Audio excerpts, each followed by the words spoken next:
ముఖ్యమంత్రిగా ఉన్నప్పుడే పరదాలు కట్టుకొని తిరిగితే రేపు ఏ ముఖం పెట్టుకొని రోడ్లలోకి వస్తాడు వర్మ గారు? చీచి అనిపించుకుంటాడా? లేదు. జగన్మోహన్ రెడ్డి గారు రోషం ఎక్కువ, చీచి అనిపించుకోలేడు. వాళ్ళ చేత ఏదైనా చెప్పులో రాళ్లే వేయించుకోలేని పరిస్థితులు. ఎందుకంటే ముఖ్యమంత్రికైనా రాళ్లతో కొట్టారు ఆయన్ని. రేపు ఇంక దేంతో కొట్టారు తెలియని పరిస్థితుల్లో ఎందుకు వస్తాడు జనంలోకి? అన్న క్యాంటీన్ పట్టణందుకు వస్తాడా? పేదోడికి పట్టడం అన్నం పెట్టినందుకు వస్తాడా?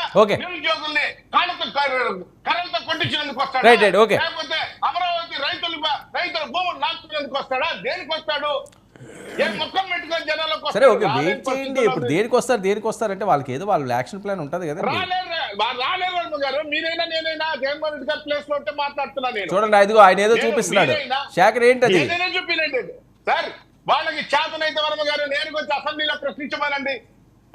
ప్రశ్నించమానండి. ఓకే ఓకే, ఒక్క నిమిషం సంపత్ 1 minute అండి. ఏంటి అది అర్థం కావట్లేదు సార్. ఇది 29